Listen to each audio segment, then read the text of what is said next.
Welcome friends, Insta রান্নাঘর থেকে সুমা বলছি। আশা করি বন্ধুরা তোমরা সবাই ভালো আছো। আজকে নিয়ে এসেছি ছোলা শাকের একটা রেসিপি। এই রেসিপিটা কিন্তু এই সময় ভীষণ ভালো লাগে। শীতকালে শাকটা বেশি ভালো পাওয়া যায়। ছোলা শাক ভালো করে ঝিরিঝিরি করে কেটে ধুয়ে রেখে দিয়েছি।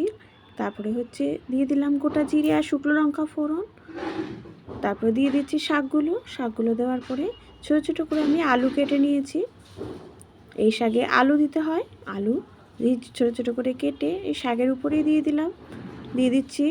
শাকটা ভালো করে মজে যাবে, এই জন্য এখনই দিয়ে দিচ্ছি প্রথমেই নুনটা দিয়ে দিলাম যাতে মজে যায় খুব তাড়াতাড়ি। আর দিয়ে দিচ্ছি হলুদ।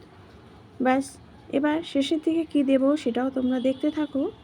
এটা একটু অন্যরকম শাক, অন্যরকমভাবেই রান্না করতে হয়। দেখো, তারপর ঢেকে দেব। ভালো করে নাড়িয়ে দিয়ে ঢেকে দিলাম। ঢেকে দেওয়ার পরে বেশ একটু জল বেরোয়, তারপরে ওতেই জলেই কিন্তু ভালো করে মজে যাবে। দিয়ে দিলাম চালের গুঁড়ো আর তার সাথে আদা। এটাই হচ্ছে মেন একটা ইনগ্রেডিয়েন্টস এই শাকের। নামানোর আগে কিছুক্ষণ আগে এই চালের গুঁড়ো আর তার সাথে দিয়ে দেবো আদা গ্রেট করে। ব্যাস, তারপরে একটু বেশ নাড়াচাড়া করে একটু চিনি দেব।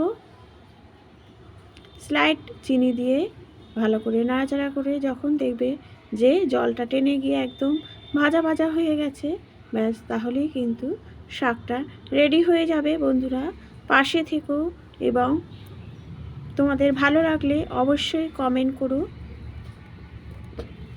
অনেক রকমের রান্নাবান্না আমি এই চ্যানেলে দিই, তোমরা অবশ্যই একটু দেখো এবং বেল আইকনটা প্রেস করো।